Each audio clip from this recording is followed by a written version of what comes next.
Pues ahí lo tienen, esos son los datos económicos y les contaba yo también las últimas horas que tienen que ver con la realidad geopolítica y con cómo se está reconfigurando el tablero. Vamos directamente al análisis. Adrián Celaya, presidente de CAI Group, profesor de Economía Aplicada en la Universidad del País Vasco, Eduardo Rastorza, profesor de OBS Business School y Pedro Muriño, fundador y CEO de Iberatlantic Global Corporation, cónsul honorario de la Federación de Rusia. Buenísimas tardes a los tres, ¿cómo están? Muy buenas. Estupendamente, gracias. Bueno, ahora voy con la posición de la Unión Europea, ahora voy con lo que ha dicho Ylva Johansson y con esa alerta terrorista que rara vez se manda como un mensaje público tan claro y evidente, pero permítame ir primero al posicionamiento. Dice Sergei Lavrov, son sanciones ilegales. Bueno, yo no sé si son ilegales, no son ilegales, seguro tenéis vosotros también vuestro punto de vista. Lo que desde luego son sanciones para intentar una serie de cuestiones. Yo lo que cuestiono desde luego es el logro de las sanciones, más allá de la legalidad o no de las mismas, que ahí están, pero Rusia se ve con Irán, mueve ficha con Arabia Saudí, decía yo, ojo, ¿va o no va a aceptar esa famosa invitación del G20 que le lanzó Lula da Silva en la tarde-noche de ayer a Vladimir Putin para asistir a pesar de la orden de arresto de la Corte Penal Internacional? ¿Se está moviendo el tablero? Adrián, Pedro, Eduardo, ¿qué pensáis de esta nueva configuración y de la posibilidad de que en realidad los bloques queden tan evidentes que además las sanciones dejen de funcionar ya ni mínimamente?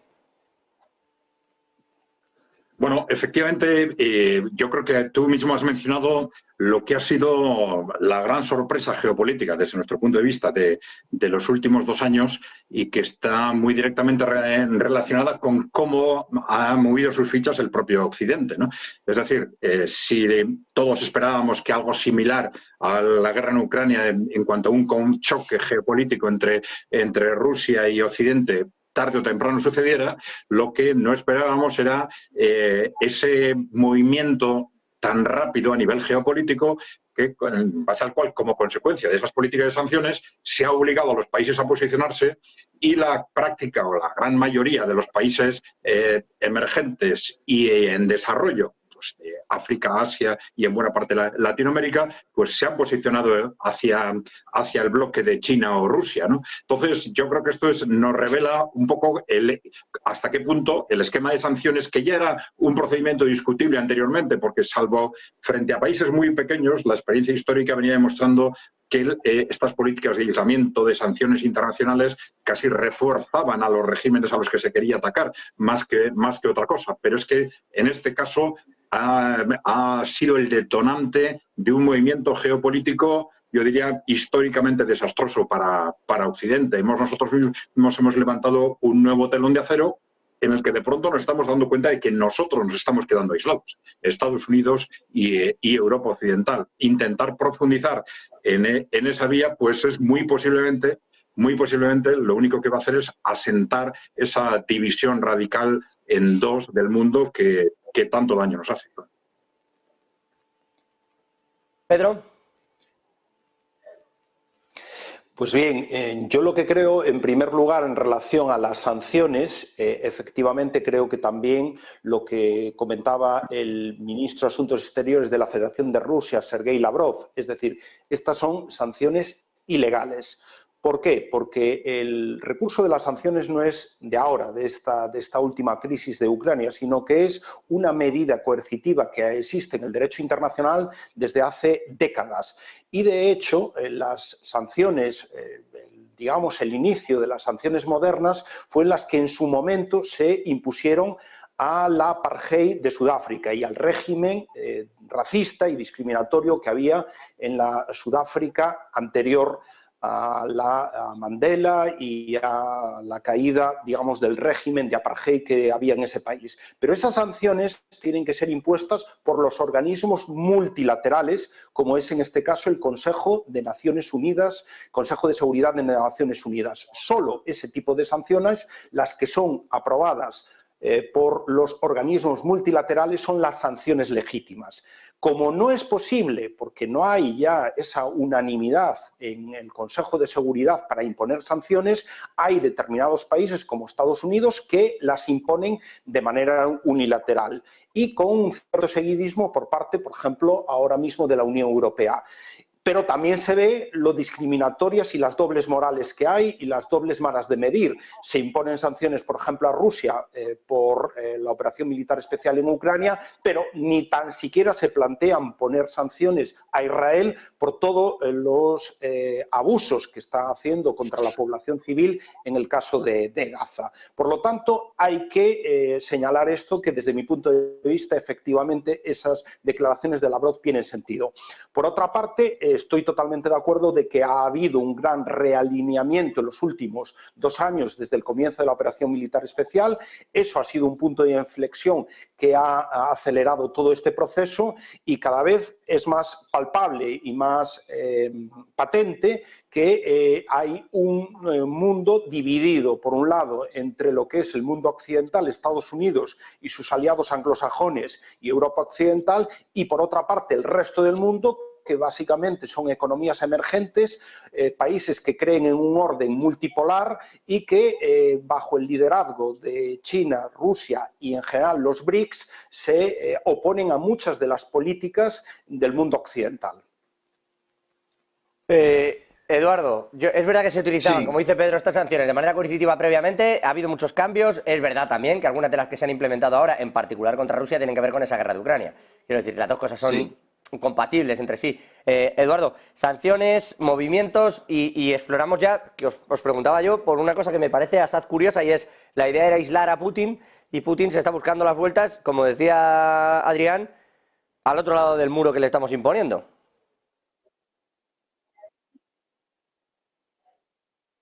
¿Eduardo? No sé si se le ha quedado congelado, yo Bien. creo, viendo la Sí, por un pantalla. momento. Ahora le oigo. Nada, no hay Mira, manera. yo creo que lo que estamos... ¿Sí? Sí, ahora te oigo fantástico. Justo ahora es cuando te oigo fantástico. Perfecto. Pues ante todo hemos de reconocer que estamos en un escenario completamente distinto al de hace simplemente 10 años.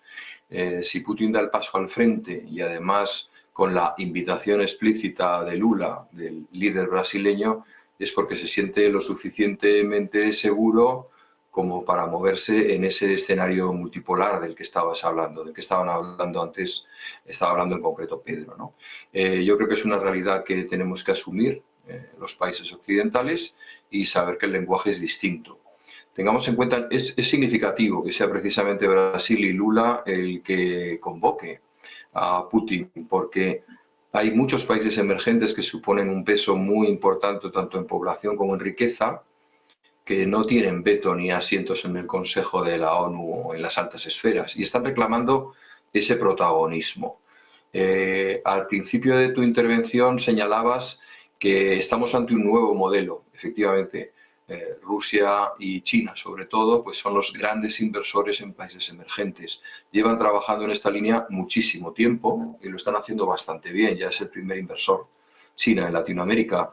Rusia establece conexiones geopolíticas con aliados tan poderosos como Irán, que es una gran potencia en ciernes e incluso con un poder militar equiparable, incluso superior al de Israel en unos años, incluso a nivel nuclear, y hay que tenerlo muy en cuenta. En ese sentido, yo creo que este tipo de sanciones pues quedan en entredicho, ¿no? Es una situación ya un poco de quiero hacerte daño, pero en realidad me estoy dando cuenta de que no. Yo creo que al final es una escenificación diplomática por parte de Rusia de decir estamos seguros, nos podemos mover y no nos tienes que decir si eres éticamente superior a mí. Esa autoridad moral que siempre se ha arrogado Estados Unidos, el que no se parece a mi modelo político, económico, etcétera, está estigmatizado, pues ahora mismo está en entredicho. Sí, de hecho, Sí. no solo es que esté en entredicho, sino que, bueno, en particular desde el lado de Rusia, creo que, no sé si era Adrián que mencionaba la parte de China, lo que está es saltando por los aires. Quiero decir, están ya directamente en otra orden, en otro bloque, etcétera, etcétera. Os quiero sacar de aquí, pero quiero preguntaros, ¿va a ir, en particular, Pedro, ¿va a ir Vladimir Putin al próximo G20 o vamos a ver intervención telemática?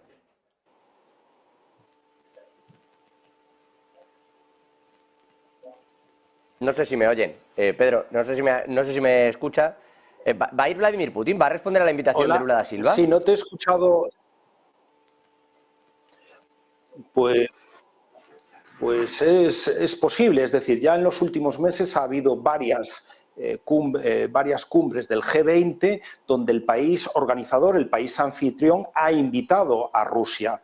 El caso de Indonesia o el caso de India. Es decir, Brasil sería un nuevo organizador de una cumbre del G20 donde Rusia sería bienvenida.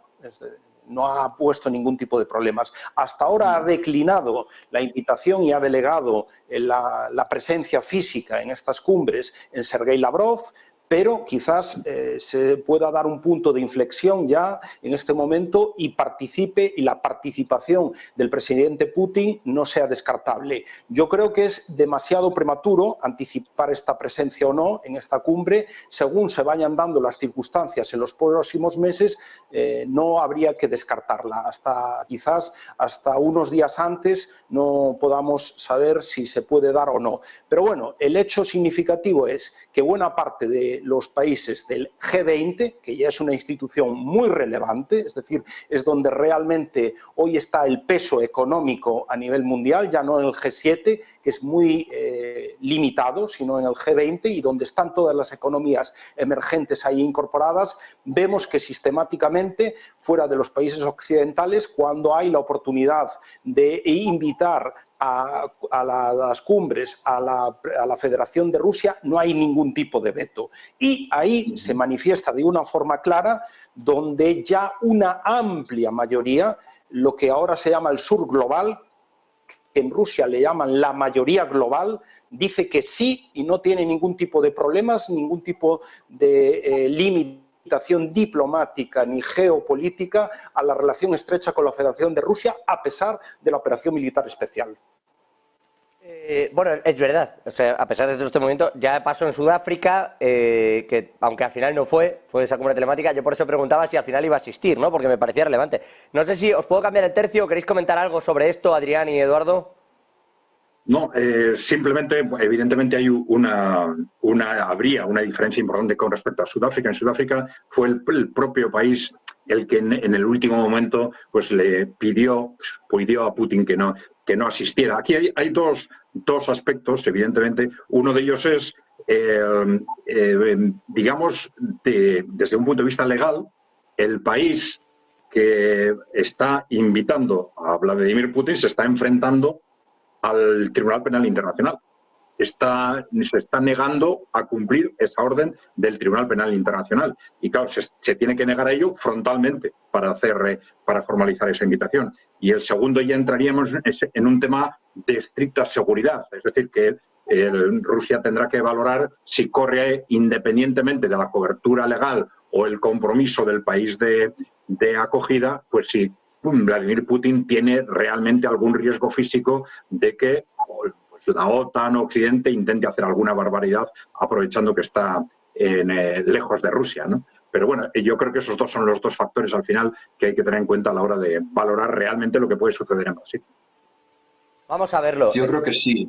Me gustaría señalar un dato más, y es que estamos en un momento procesal en Latinoamérica muy interesante, y es que Brasil tiene un gran rival al sur total. Esto también es una demostración de yo no me voy a alinear con Estados Unidos y demostrar su independencia, eso por un lado. Y luego estoy completamente de acuerdo con lo que han señalado Adrián y Pedro en el sentido de que si va a ir, desde luego no lo va a anunciar. Yo creo que va a esperar al último momento por motivos de seguridad. A ver si le salen con 18 aviones y le obligan a aterrizar en un sitio que no corresponde, ¿no? Entonces yo creo que eso también lo tendrán que medir con mucho detenimiento.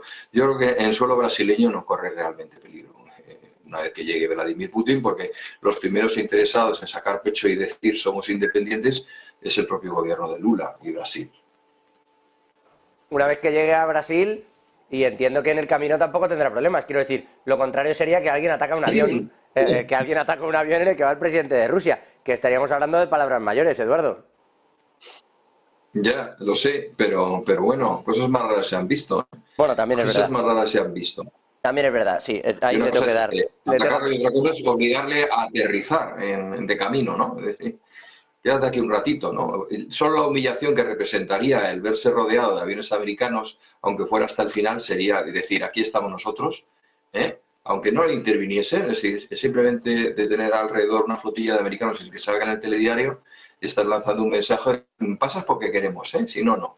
Cuidado. Con lo cual yo creo que no lo avisarían, no lo avisarían. No, claro que no lo avisarían, seguramente no, pero aún en ese caso, yo no sé si Pedro quiere decir algo, pero yo me lo imagino más, a tenor de cómo se toman últimamente las cosas, en particular este señor que ven en pantalla, Sergei Lavrov, me los imagino más diciendo, mira, nos han puesto una escolta. Pero bueno, ya. No lo sé, desde luego el conflicto podría ser tremendo, pero tremendo. Por terminar este aspecto, busca Rusia, Irán y Arabia Saudí. Tienen cositas en común, a ese otro lado del muro de acero, del telón de acero que comentaba Adrián, pero tienen también muchas cositas en contra y entre otras es que ni siquiera son o no están teniendo la capacidad de ponerse de acuerdo, por ejemplo, dentro de la OPEP Plus, con el asunto de los recortes de petróleo. Hay quien los aplica, quien no. Hoy ha dicho, creo que era Novak, desde Rusia, que sí que estaban ya aplicando los suyos. Arabia Saudí está particularmente enfadada con todo este asunto, porque, bueno, siendo, iba a decir uno de los mayores, el mayor productor de la OPEP Plus, claro, dice, nosotros sí tenemos esa capacidad de hacer ese recorte, la tiene Rusia, pero en particular hay aliados de Rusia, y de esto se han quejado varias veces, como Nigeria o Angola, que no hacen ese recorte. Ahí hay ciertas desavenencias. Entiendo que lo que busca Vladimir Putin con encuentros como el de mañana es limar esas asperezas, intentar precisamente que el entorno geopolítico en ese lado le sea más favorable. Sí, intervengo yo. Yo creo que sí. Yo creo que lo que estamos es ante una nueva carta en una hoja de negociación. Quiero decir, Irán está diciendo, vale, yo estoy dispuesto a reducirlo, pero ¿tú qué me das? ¿No? O sea, que creo que realmente, incluso entre los aliados, es bastante frecuente en diplomacia sentarse y negociar los intereses cruzados que tienen. También Rusia necesita de Irán para determinados tipos de armamento que le facilita y le permite concentrarse en otros a Rusia, ¿no? Entonces, yo creo que, bueno, pues yo creo que va a ser una negociación, pero el interés de fondo por crear una zona de influencia entre esos países que señalaba Pedro, en la zona, pues es determinante.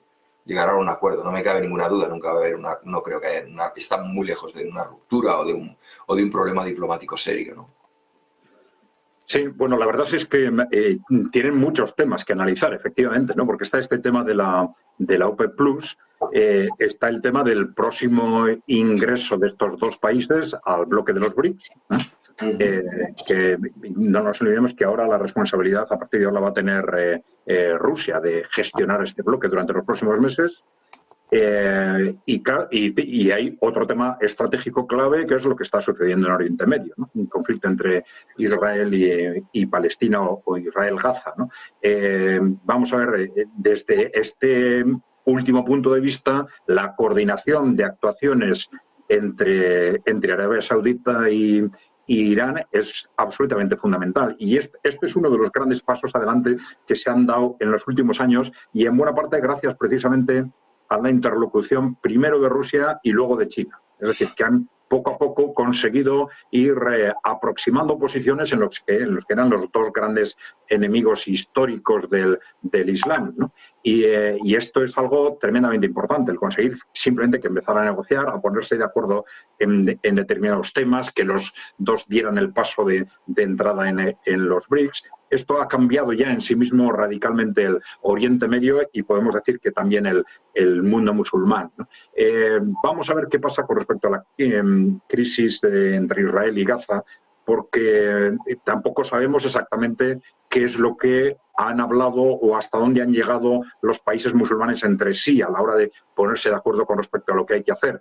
Está claro que las estrategias o las posiciones de principio son muy distintas respecto a la urgencia de hacer algo, si tienen posiciones más o menos agresivas o más o menos dispuestas a la intervención, pero está claro que ha habido dentro del mundo musulmán en conjunto una voluntad de cohesionar, de consensuar posiciones, y de alguna forma de ir todos en común dando pasos en la dirección en la que sea necesario, ¿no? Esto significa empujar a los que no tienen ganas de hacer nada, que son unos cuantos países en los que los gobiernos, no tanto la población, pero los gobiernos están muy alineados por ejemplo, con Estados Unidos, ¿no? Pero también el de frenar posiciones de los países que quizás estaban con más ganas de intervenir. Yo creo que es muy posible que gestionar desde fuera, desde potencias como Rusia o como China, el que esos procesos se desarrollen de forma coherente y firme, pero a la vez dando pasos adelante, yo creo que es esencial. No sé si quiere añadir algo, Pedro. Sí, desde mi punto de vista, en el caso de Arabia Saudí y Rusia hay un evidente interés en la colaboración en la fórmula de OPEP+, como muy bien señalaba ahora Adrián. Para Rusia y para Arabia Saudí es importantísimo mantener unos precios del petróleo en los niveles que les benefician a los dos países. Es decir, el ingreso en estos momentos de los hidrocarburos para Rusia es muy importante para mantener todo el esfuerzo de la operación militar especial, donde se está aumentando el esfuerzo en el presupuesto, en la asignación al tema de defensa y al tema militar de una manera exponencial. Por lo tanto, es crítico mantener unos precios del petróleo altos. En el caso de Arabia Saudí, 3/4 de lo mismo, es decir, están haciendo un proceso de diversificación económica en lo que llaman ellos la Agenda 2030 y, por lo tanto, para financiar toda esa descarbonización y la sustitución del modelo económico basado en los hidrocarburos en otras actividades económicas, necesitan ingentes cantidades de dinero, que en otra cosa no es otra cosa que mantener los precios de los hidrocarburos altos, en torno al mínimo de $90 el barril de petróleo. Por lo tanto, ahí la colaboración entre los dos grandes actores de la OPEP+, Rusia y Arabia Saudí, es manifiesta. Por otra parte, también es lo que comentaba, Irán es un tradicional gran aliado de Rusia desde hace muchas décadas en muchos aspectos. Ahora hay una agenda mucho más importante incluso que hace unos años atrás. Por un lado está la cooperación militar. Irán está ayudando militarmente en estos momentos a la Federación Rusa en el suministro de equipamientos para la operación militar especial. Por otra parte, Rusia ha sustituido a Irán como el país más sancionado del mundo, por lo tanto, aquí hay una comunión de intereses. Los dos son países altamente sancionados por el mundo occidental y, por lo tanto, necesitan estrechar su colaboración para revertir los efectos de las sanciones. En tercer lugar, Irán es un gran proveedor también de petróleo a mercados como el indio, especialmente al chino, que en este momento son los grandes compradores del petróleo ruso. Por lo tanto, ahí hay una agenda muy importante y facilita, a diferencia de lo que pasaba antes en la política regional del Oriente Medio, donde los Estados Unidos eran el gran aliado de Arabia Saudí, pero a su vez eran el gran enemigo de Irán. Ahora nos damos la circunstancia de que tanto Rusia como China tienen una estrechísima relación con Irán, pero a la vez también tienen una estrechísima relación con Arabia Saudí. Esto ha ayudado a propiciar un entendimiento que no parecía para nada, nadie vaticinaba hace escasas fechas, entre Irán y Arabia Saudí en materia de cooperación dentro del ámbito del Oriente Medio, y en estos momentos el Oriente Medio está en el foco de la atención geopolítica a nivel mundial por lo que está pasando en Gaza y por una posible repercusión en el ámbito regional a otros países como puede ser Siria, Irak o el mismo Líbano de la crisis de Gaza. Por lo tanto, también hay una agenda muy estrecha y es muy pertinente todo este diálogo político entre Rusia y los saudíes y los iraníes. Sí, yo quería apuntar dos detalles más a esta reflexión que comparto totalmente.